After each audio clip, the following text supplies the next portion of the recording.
Rabbi Friedman, Shalom Aleichem. Thank you so much for doing the conversation with me. I think that right now we're living in a time in the world where morals, values, ethics feel like it's going down the drain.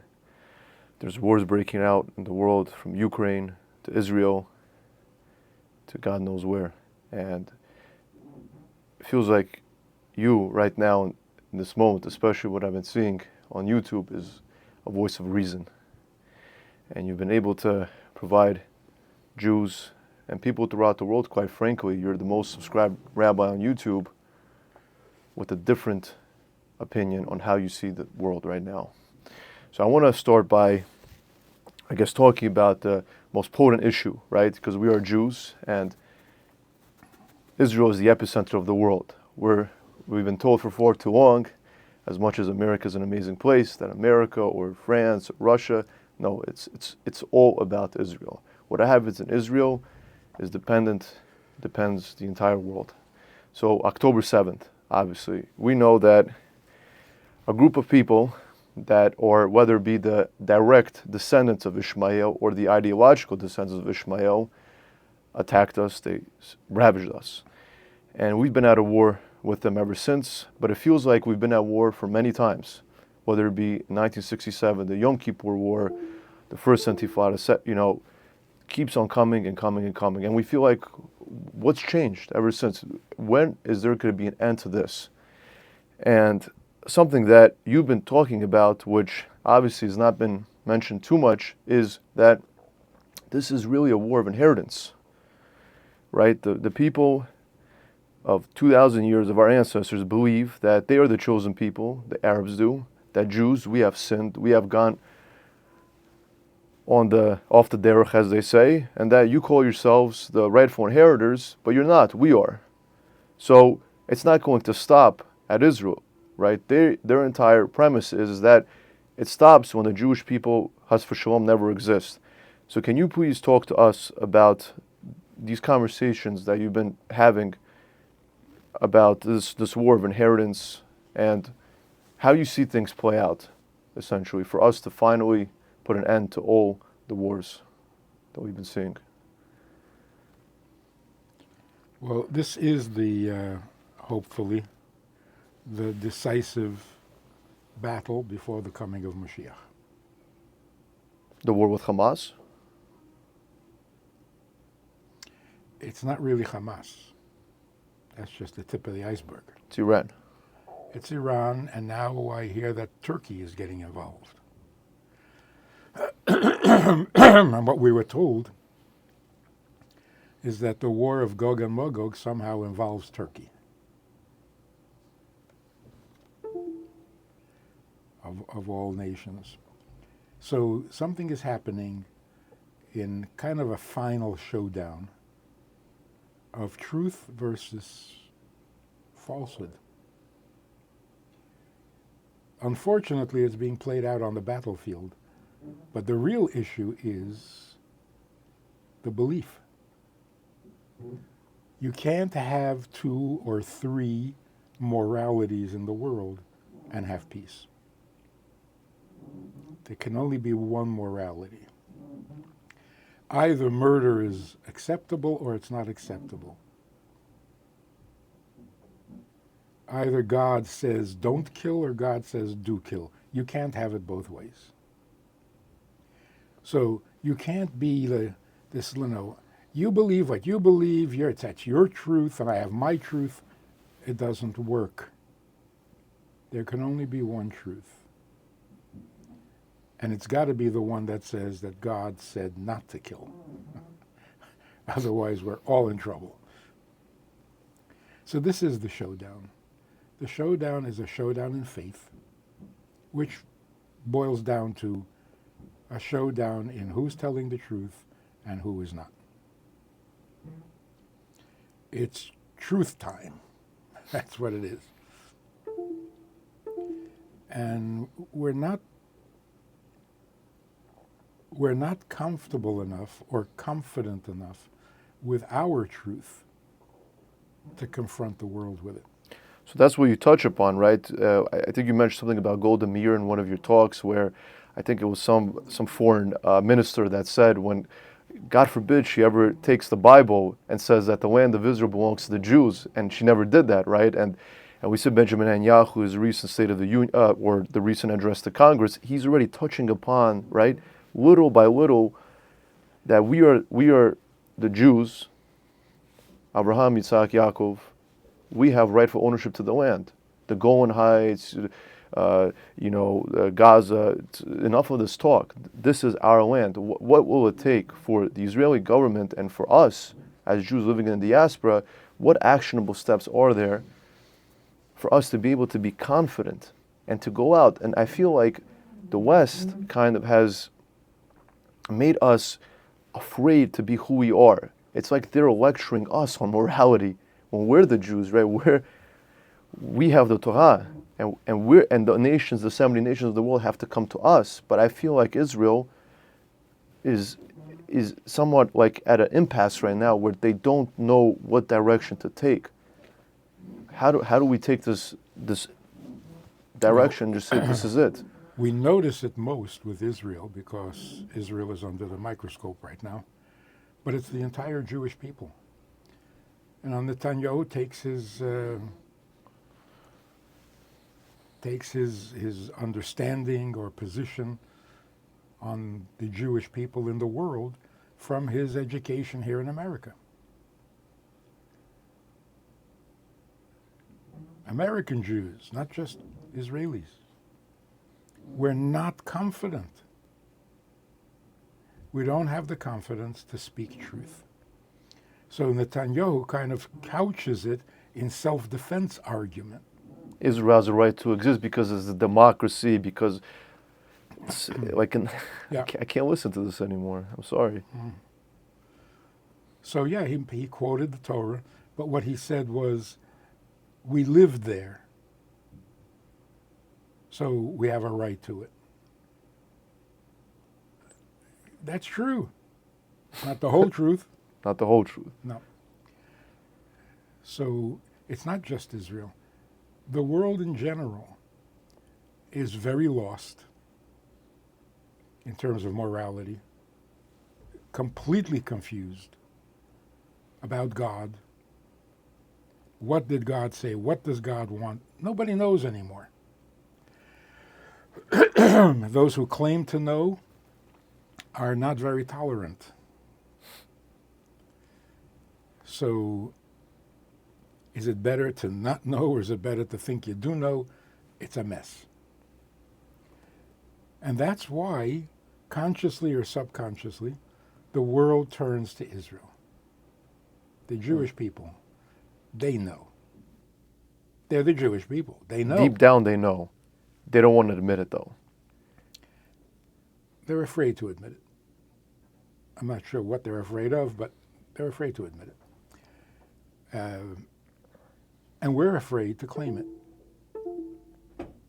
We're afraid to say we are the chosen people.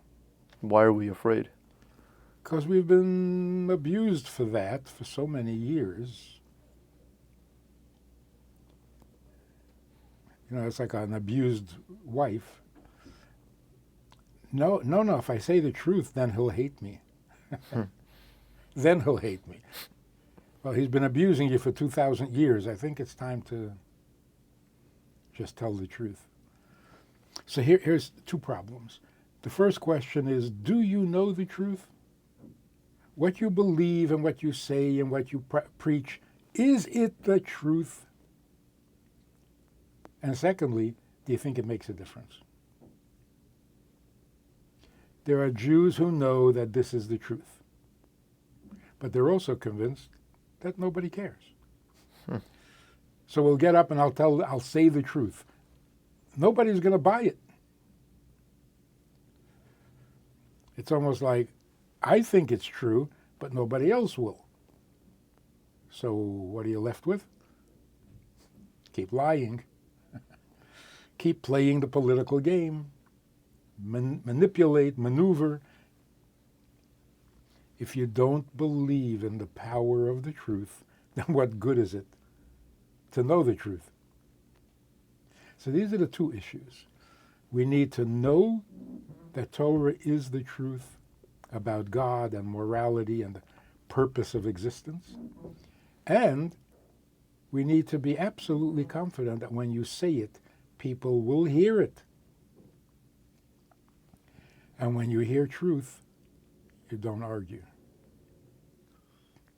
That's the story with Golda Meir. Yeah, well, if you want to just like share it real quick. Yeah, she was prime minister. She was coming to the States for a summit meeting, and the press conference before she arrived, the spokesman said, "We just hope she doesn't come here with a Bible under her arm and say that the land is theirs because it's in the Bible." And this one editor of the Yiddish paper was intrigued by that and said, "Well, what if she does? Would it bother you?" And he said very earnestly, "We're not officially a Christian country, but if you quote the Bible, what are we supposed to say? But you got to quote it with conviction." With conviction. So it sounds like there has to be like a mass movement of sorts, right? It doesn't sound like an overnight type of thing. Education, like if somebody grew up their entire life believing something that's not true, it's like go back to kindergarten. Like you have to go back and start with the ABCs, right? And so are you talking about educating the world, the non-Jews, or should we educate first ourselves, like go through the entire, I would say, yeshivot process? If they're, that's a long period, right? So does that sound what it's, first we have to all go through like... Hopefully not. Education is a slow process, that's true. But the recognition of truth is instantaneous. Once you know this is the truth, then you'll want to learn more. Mm-hmm.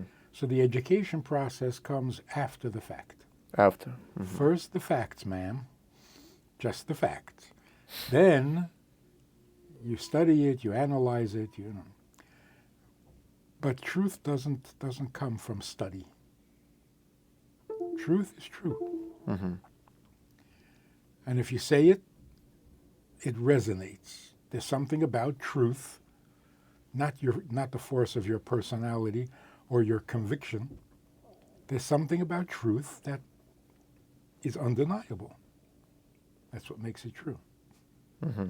And I'm talking about honest. I'm not saying be honest. That's also something that has been lost.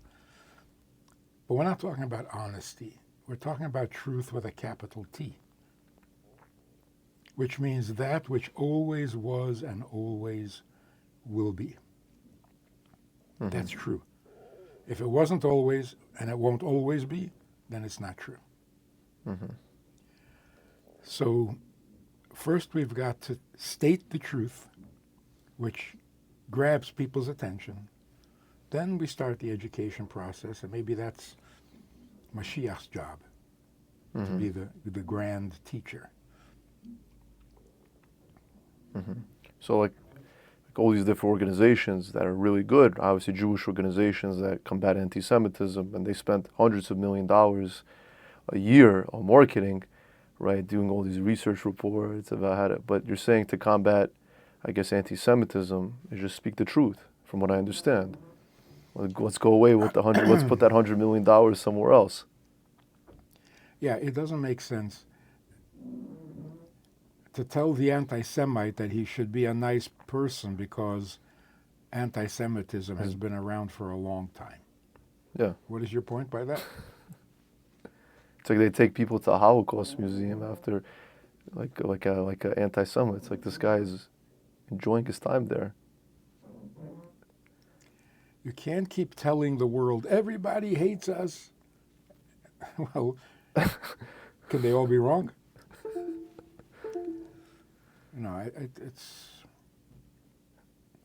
It probably has the opposite effect. Yeah. It just keeps anti-Semitism alive. So the only solution to anti-Semitism is pro-Semitism. I like that term, pro-Semitism. Give the world something the world needs, and they will love you. And what does the world need right now? Truth. Truth. We can't believe anybody. We don't know anymore. Whatever you hear, you know you can't believe. Because everyone is lying. Lying has become the new truth.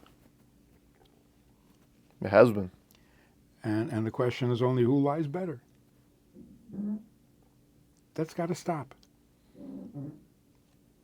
For the whole world. And we don't realize how much the world depends on us as the final or last resort. When all else fails, ask the Jews. Everything else has failed. So we're there now. And that's why the focus and the attention of the world is on Israel. It shouldn't be. It's not that significant politically. It's not, because if you look at it like the Uyghurs in China or the Syrian, all over the world, there's worse, you would say, that's happening, but everybody's focused on us. It's because they know, like you say, that we are the men of wisdom. That somehow the solution's got to come from Israel. Mm-hmm. But then, you know, a lot of, especially in America, a lot of Jews are, I would say, they're very comfortable, right? Especially, with people who live in Miami, Florida. It's like an oasis right now over there, right? So what incentive does somebody have who lives a life of comfort, who lives a life, listen, I'm just trying, like, I don't care. Like, I like my life. I don't feel anti-Semitism. How do you get that person to Even if there was no anti-Semitism, the truth still needs to be taught and shared. We're a light to the nations, in peacetime as well. So it's not only about war. The war is the trigger, but the objective is to make the world a godly place. Not a tolerant place, a godly place, where God's will and God's purpose is known and pursued. We're not being asked to give up our comforts. No. No, not at all. But we know, like, the final pilgrimage is going to be Eretz Israel. However, if somebody's living a life of comfort here in America, what would make them want to make Aliyah? What would make them want to go to Israel? When they look at Israel and said, economy's tough there, there's wars there. Yeah. But if... what extra business deal do I need to have? What extra thing is left for me here in America that's keeping us here? I guess that's kind of like a little transition to what a bit about Mashiach right now, but I guess since we brought it up, what's that little extra thing that we have to do here to finally say, okay, we could go back? Turn this into a holy land. Why should, in this entire globe, why should there be one tiny little slice of real estate that is holy? And the rest of the world doesn't have to be holy? I'm not sure it does. Yeah, the whole entire world does. But are you saying that, does that start with, do Jews have to be in America for that? Or can we do that after we would travel to Israel? So do we have to be present in the land? We are. Right, the reality is we are. So we take a hint from that. Right. God put us here with a mission. So the Holy Land is like a salesman's sample. See, here's what a Holy Land should look like. Now make every other place holy. But if there's no Jews in, let's say, Dagestan, or there's no Jews really in Africa, you would say, so are those places not, I mean, obviously they have to be holy, but there's no Jews living there. They'll get their information secondhand. Telegram. They'll get it on the internet. On the internet. So in America, we have to be here. Yes. Now, what's going to happen once America becomes a holy land? Do we still stay here or do we all go to Israel? Well, if this becomes Israel, holy land, then we're there. Mm-hmm. For pilgrimage, for Yontif, you have to go to Yerushalayim. Mm-hmm. But if the whole world becomes holy land, then this is Eretz Yisrael. That's a revolutionary idea.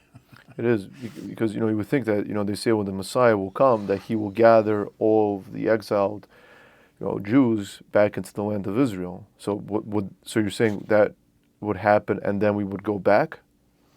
I'm not sure. Mm-hmm. I don't know whether it means literally going to the Middle East. Right, to the physical Jerusalem. Or that when the world becomes godly, then wherever you are, you're in Eretz Yisrael. Mm-hmm.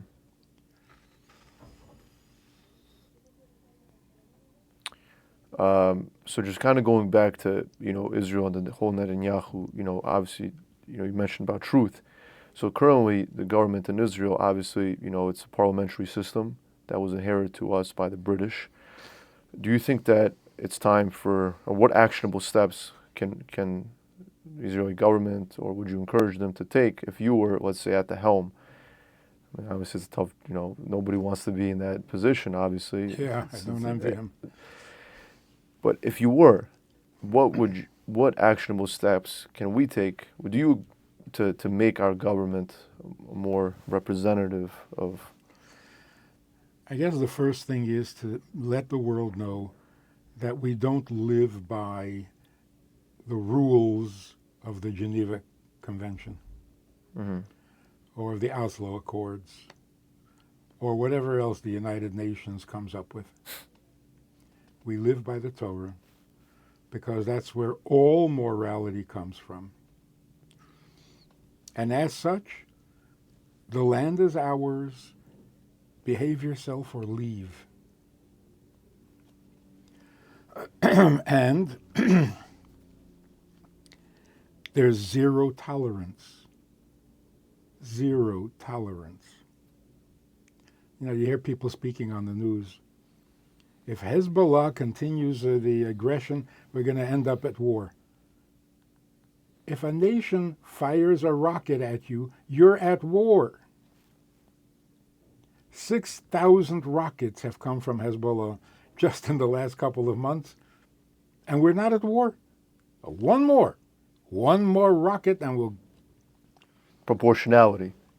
It's insanely Insane. Suicidal. And we laugh at it, but it's so unfortunate that that's how they organize their policies. So here's what would happen.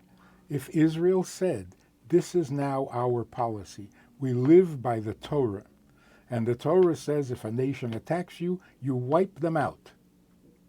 You don't give them chances. And say, one more, we don't want to really be at war with you. If you say that, there will be no war. The only reason nations or terrorist groups have the chutzpah to attack Israel is because they know that Israel has a handicap.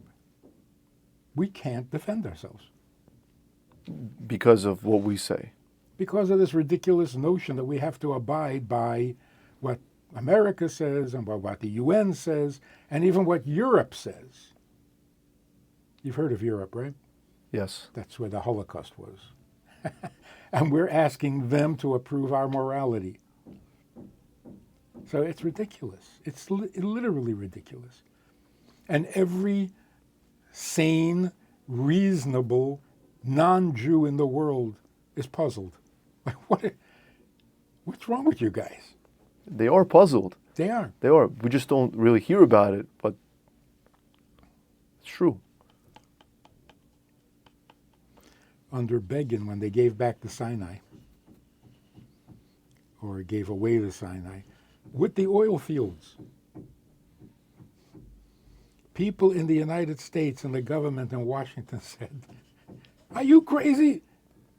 Why'd you do that? I said, well, I thought you wanted that.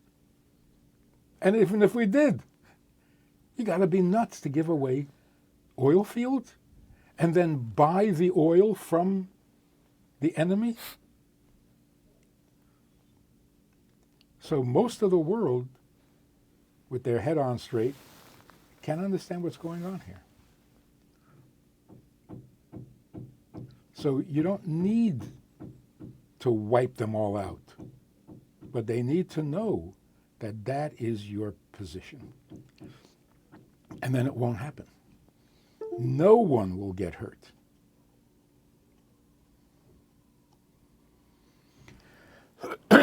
So in some way, living by the rules of the Geneva Convention encourages war. Doesn't bring peace. It brings war. And for 70 years, we keep suffering from this.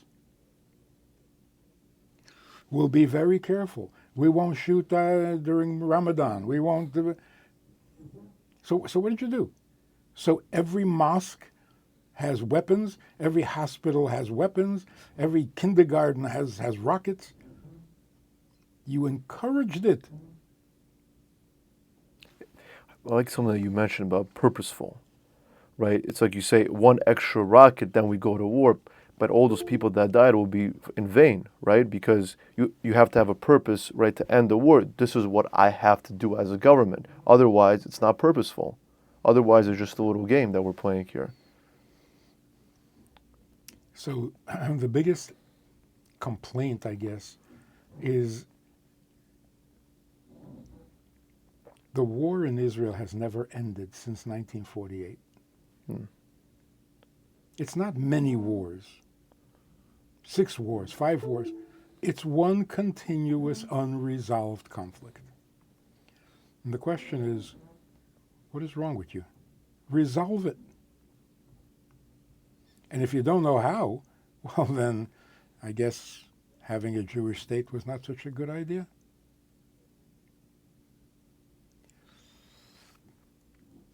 It's so easily resolved. Live by the teachings of the Torah, not by a bunch of guys who got together in Geneva and are playing their little game that no one really follows the rules, except us. So this is what it boils down to. But it's a universal thing. If a Jew is not proud to dress like a Jew, to have a mezuzah on his door, to have a huge menorah on his front lawn on Hanukkah, then we're all part of this problem. We're supposed to be the role model for the world on how to serve God and how to be moral. Not just Israel. The focus is on Israel, so they got to say something because the camera's on them. But every Jew everywhere in the world. Are you confident that you have the truth? And are you brave enough to say it? That's it. They respect strength when they know that we know that we're the chosen people. You can't do it halfway. You're saying do it all the way. If you're going to do it proudly. It's not so much the strength. Hamas understands strength. But the world is looking for truth. True. Mm-hmm. What did God say? What does he want? Why am I here? Why anything? Why? Nobody has an answer to that question. Nobody. Mm-hmm. Scientists don't want to deal with it because it's not scientific, it's philosophical. The philosophers don't want to deal with it. Religions totally mumbled and jumbled and confused. He did say, he didn't say, he's coming, he's going. I mean, it's a mess. So the only ones who know what the Torah is, who know what God said at Mount Sinai, are the people who were there. And with great effort, blood and tears, we preserve that message. So anyone in their right mind who wants to know what God said knows he has to ask a Jew. And if a Jew says, I don't know, they think you're lying. Of course you know, you're a Jew. So we have to live up to our role and fulfill our role in the world. For Jews, and this topic, I just want to transition now over to, you'd speak about a lot about needs, this concept of needs and finding purpose, and something that when I first heard you say about this Indian guy that sued his parents, and he said, I didn't ask to be born. So so you're saying there's a movement right now going on in the world where people are waking up and realizing, you know what, this job that I have, this things that I'm doing, like what's behind it? Why am I here? But it's very tough for people to, maybe for Jews, we understand why we're here. Torah and mitzvahs, spread light into the world, tikkun olam. For other people, for example, that are having a tough time understanding what their purpose is, and can you maybe share some insight into this concept of needs and finding purpose? Because you essentially say is that we don't really have any needs as an individual, as a person, if I understand correctly. Well, Or if you would just explain. if we ask, and we do ask, what is the purpose of life? Why are we here? To say we are here to solve our problems is nonsense. The question is, why are we here to solve our own problems? In other words, I know what life is. I don't know why it is. Mm-hmm. So when I ask you why, you tell me what. Mm-hmm. You have to do this, you have to do that. Why? Right? So a half-truth is very frustrating. Well, we're here to be a light to the nations. Why? Because somebody will say, because God said so. Because God said so. That's true. Why did God say so? We don't know. Okay, so in the end, if I ask you why, the answer is you don't know. So don't beat around the bush. Just say, I have no idea. And then we're left with a life that we don't understand, and why should we even bother? So for the longest time, people were busy surviving, maintaining, and there was no time for asking why. You got to plow the field, get the seeds in, get ready for the winter, otherwise you're going to die. So necessity drove all inventions. It's the mother of all inventions. Everything we did because we needed to. We needed to. Why? Because otherwise we'd die. Why do we have weapons? Why do we have nuclear capability? To keep us from dying. Because if we don't have it, somebody else has it, and they're going to kill us. So everything is survival. Everything is maintaining. Now, when the world has a little more leisure time, the whole world, we're wondering, like, is this worth it? All of a sudden, dying is not a great motivator. Or not dying. Death is not the big threat it used to be. Because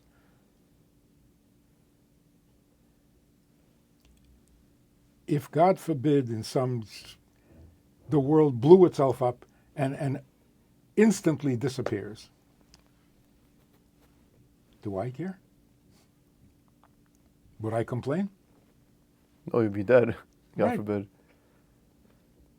So whose loss would it be if the world just blew itself up?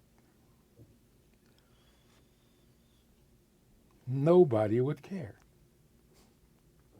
So what are we doing? People jogging and going on diets and fasting. Why? So that they should live another year or be healthier for another year before they... before they become senile. For what? For what?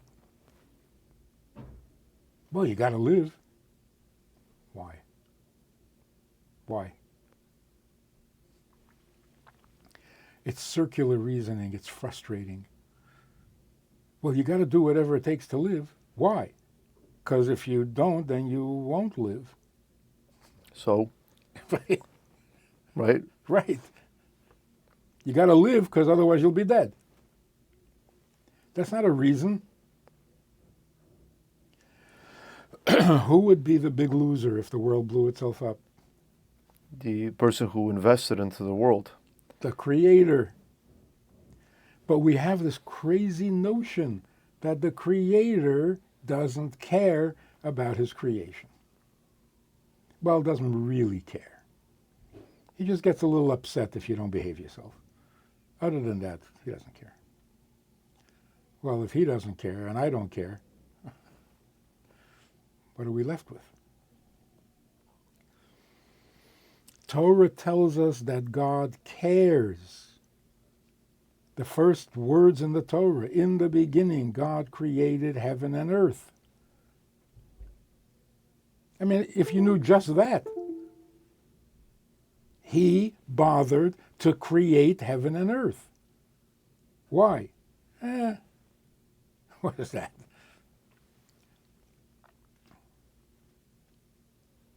And then religion says, almost all religion, well, he did it so that you could get to heaven. What a ridiculous notion. Right, because that's the problem, I think, with a lot.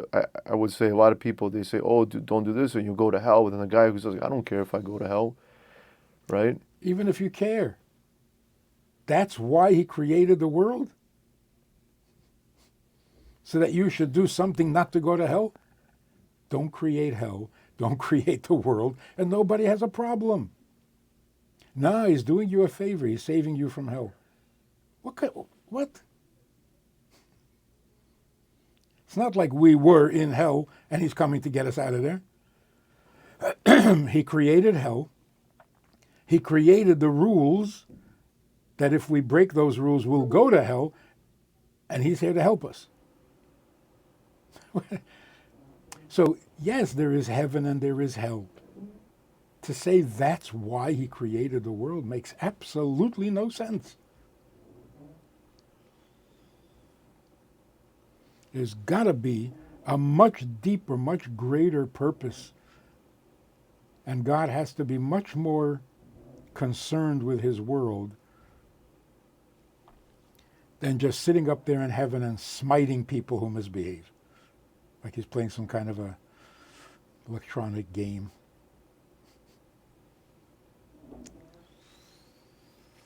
So what do we need to tell the world? We told them that there's a God, like about 4,000 years ago. Now we need to tell them another important thing. The world doesn't exist for my needs, because I don't need to even exist. I don't need. I have to live. I have to survive. No, I don't. I really don't. So the world cannot exist for my needs. Even the needs I think I have, it's only because I'm alive. Well, don't you want to be alive? Sometimes I want to, when things go well. So who really needs this world to exist, if not the Creator? Who really needs us to keep mitzvahs, if not the Commander? Then I have a question. Since God is limitless, can't you say that God doesn't, like to say that God has needs, for example? If he's limitless, then does he, like that's an argument that I would say that other people would make. Yeah, but it's a very shallow argument. And in general, people don't learn hashkafa seriously. It's not a big topic in any yeshiva. So when it comes to why God, who He is, what He, nobody really knows. They don't study it. How can you know it? But it's a shallow argument. God is infinite. God is perfect. So whatever He wants will happen. Well, why does He want in the first place? He does want, and because He's perfect, what He wants must happen. So we know how it's going to end. It's going to end the way He wants it. So if God needs this world to become godly, then it will happen because He is perfect. His needs will never be frustrated like our needs can be. So what's the objection? Everything God does, says, thinks, feels, it's all absolutely infinite and true. So why say He doesn't want, doesn't need, doesn't think? That makes Him perfect? No. It makes Him useless. What makes God perfect is everything He says is true, everything He wants is going to happen, everything He needs will come to be because He is perfect. You don't make Him perfect by eliminating all functions. He doesn't really care, He doesn't really get angry, He doesn't really love it. That makes Him more real? It's just so shallow and childish.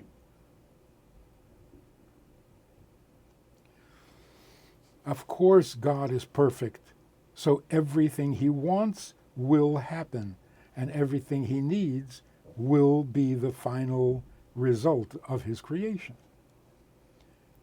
But how does it make sense? I mean, I can't even... God creates the world that He doesn't need. A child would not accept that. Because He's the person who created, and that's His investment. So of course He wants His investment to go up, right? To flourish. Yeah. Because He's the builder. So when people talk about tikkun olam, that's a very noble idea. But whose world are you fixing? And does it matter to Him? How can you say no, it doesn't matter to Him? Right, because people want to feel like they matter in this world, right? So if you give a person a mission, then they're able to put all that energy into that mission because they know that somebody is out there that cares about them and that wants them to succeed. So here's the half-truth. We know we have a mission, we know we're supposed to do this, but we're not convinced that it matters.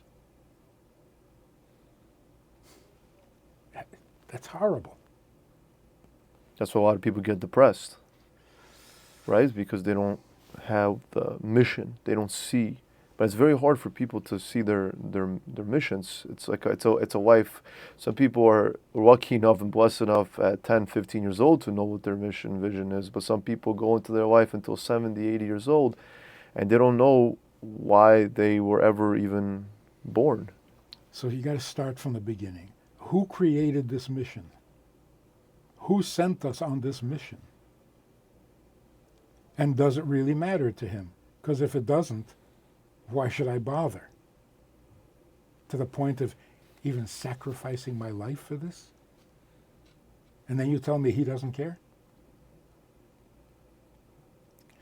There's something very inconsistent and unconvincing. So, our mission is to fulfill the mitzvahs, to study the Torah, to make God real to ourselves and to the world. Why? Because that's what's important to Him. Now we understand what it means to serve God. If He doesn't need anything, you're not serving Him. If all you're doing is what's best for you so that you get to heaven, how do you call that serving him? You're obeying him. You're not serving him, you're serving yourself. And isn't Ivdu es Hashem kind of like a fundamental principle in Judaism? Avodas Hashem. But if he doesn't need it, you're not serving him. You're serving yourself, and that's idolatry. So you're saying right now the world is going into the direction that they're trying to find meaning and purpose in their life by going to God, which I agree with to some extent. Where I would say that I would like to know your opinion, for example, is 80 years ago the divorce rate in America was 5%. Right? People valued the family dynamic. Right now in America, the divorce rate, listen, don't call me on this, but I've heard somewhere it's almost as high as 60%. But isn't people that get divorced and then they go out on the internet and they, watch things that they're not supposed to, and it's me, like I want to buy this, I have to buy this, I have to buy that because it's going to make me feel better. But isn't that kind of not thinking about a higher thing? It's more, I feel like people are still thinking about themselves, right? If people are getting 60% divorce rate. And they're miserable. So is it a segment of the population is going and finding their purpose, and a different segment is going back to it's all about me, the ego? Very few people understand their purpose. So there are those who follow the rules because it's good. And then there are those who don't follow the rules because it's good. Mm-hmm. Purpose? Nobody knows purpose. Mm-hmm. So if you stay married, you're miserable. You get divorced, you're miserable. So marriage is not the issue. What's making you miserable? Yourself, probably, right? You're not content with yourself. Yeah. And we have never indulged ourselves more than in this generation. Yeah. Is that a good thing? Well, it seems like the more you indulge yourself, the more miserable you get. Mm-hmm. It does not bring contentment. It doesn't bring joy. It doesn't bring fulfillment. So we've indulged so much that we're starting to get nauseous. We're choking on it. We hate it. But we don't know what else to do. It's because of the free time, no? Because we have all this free time. And affluence, and we can indulge all sorts of silly, nonsensical pleasures, thinking that will make life good. It never makes life good. It can't make life good. The only way life can be good is if it is purposeful. If we know that there is something essential to the Creator that has to be in his existence, in his estimation, unless we know we are serving a divine purpose, which is true, which will last forever, then all of this is not worth the effort. Mm-hmm. Why bother? And then you try, stay married, get divorced, we don't know what to do with ourselves anymore. We've reached a point of real desperation. Even as we live this comfortable, affluent life, the desperation just gets worse and worse. Because we're not here to enjoy. That's why it doesn't work. We're here to serve. We're here to serve. But not play games. So, like young men, and obviously, they think that marriage is something, and then when they get married, and they try to recreate, for example, what they see online, and it's harmful to the marriage. Because they go into it thinking this will be good for me. Marriage can never be good for you. And trying to find that perfect one, right? You could just swipe right and left and up and down, and there's so many options out there for men and for women. You know, this one doesn't have this size, this one doesn't have that, right? The car, whatever it is, and it feels like you don't know when the right. You don't know. A lot of guys, especially a lot of young men that I speak to, they don't know who their soulmate is anymore because there's so many options available to them. You It's don't always even something know better. why you're getting married. So you're But saying you're going to get married. Mm-hmm. So you got to give yourself some kind of motivation. So I'm going to marry the most gorgeous woman in the world. Why? Because she's gorgeous? She's going to want attention. She's going to want support. She's going to want you to understand her. Why would you do that to yourself? Because she's gorgeous. That's not a reason to marry. And so that, of course, is not going to work.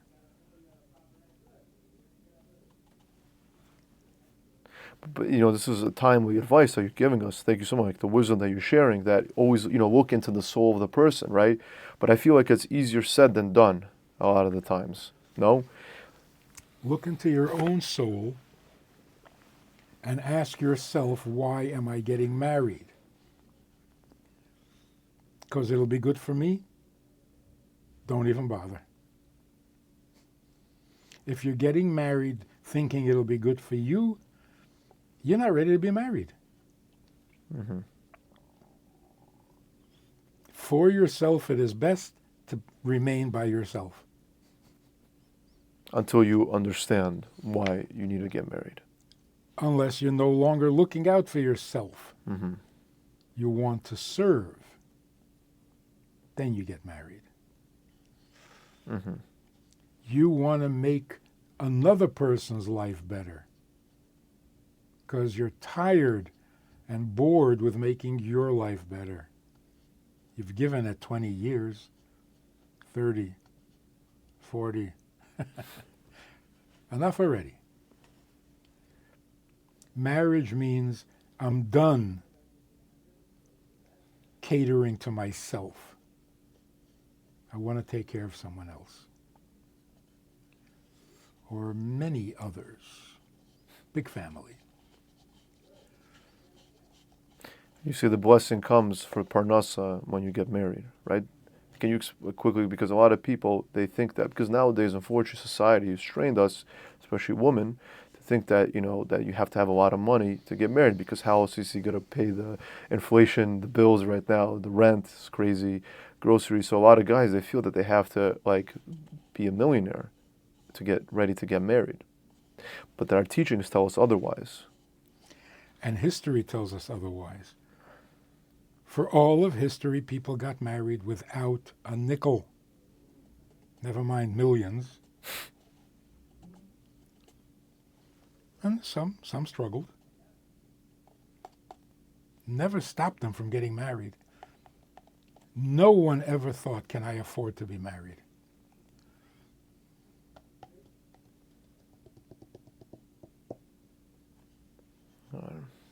Okay.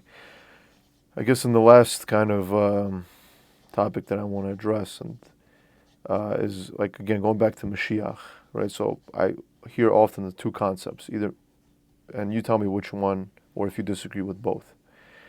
So Mashiach, so when there's going to be complete darkness in the world, and you say that it will be so known that this is the truth.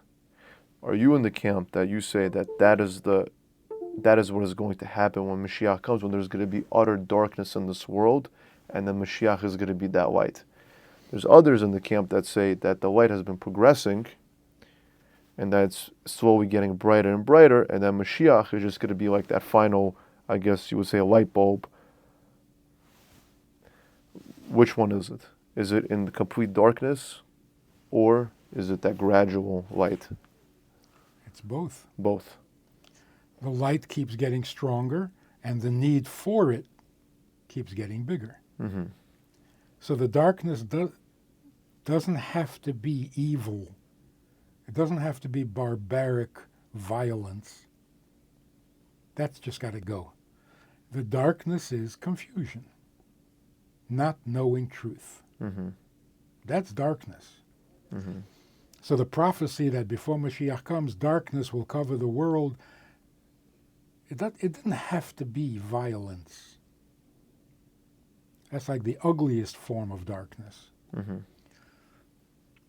And that's solving the violence problem is not solving the darkness. It's just removing the ugliest layer of it. Mm-hmm. But if we don't get to what is the truth, the darkness hasn't lifted. So the real showdown is, why are we here? Which leads to the question of, who is God really? Who knows an answer to that? That's why Hasidut was introduced in the last stages of history. And so you, obviously, a lot of, I guess my viewers don't maybe know what, well, a lot of people know what Chabad is, right? Chabad is everywhere, but, they don't know like Hasidus philosophy, and you were somebody who studied Hasidic philosophy, you were influenced by the Rabbi. Like, I would say, just like, for somebody who's just open, just picking up, let's say, first Tanya, just maybe you could like try to explain if it's possible, in very brief terms, just. Well, Hasidic Insight, which began with the Baal Shem Tov 300 years ago, and has developed and has revolutionized Jewish life more than anybody realizes. What it is an insight into who God really is. What is God's intention? Why did he create the world? How does Torah change the world? What is special about the Jewish people? All of this is so fundamental, but pretty much a secret to the rest of the world. So, for example, a person says, I have devoted my life to God. I do all the mitzvot. I study the Torah all the time. I keep all the commandments. I'm very careful not to sin. And then I ask them, so what does that do for God? We can't understand God. So, but aren't you doing this all for him? Yeah, but we have no idea who he is, what he wants.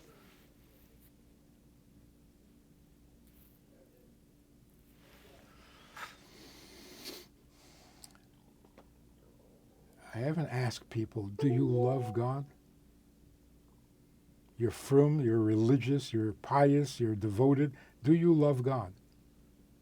Well, yeah. What do you know about him? We don't know anything about him. He's a mystery.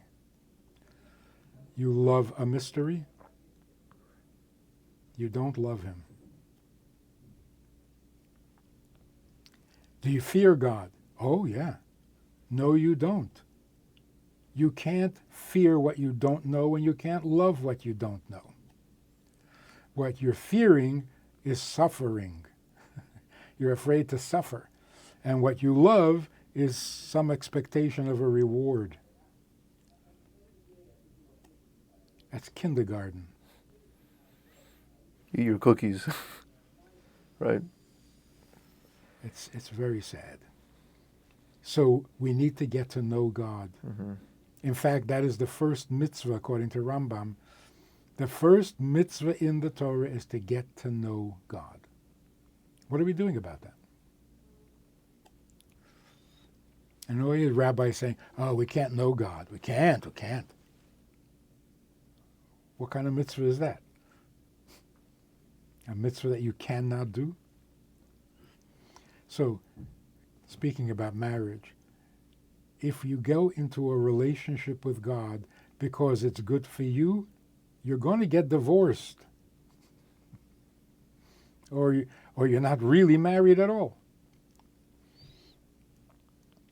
If you're keeping mitzvahs because it's good for you, this is not a relationship.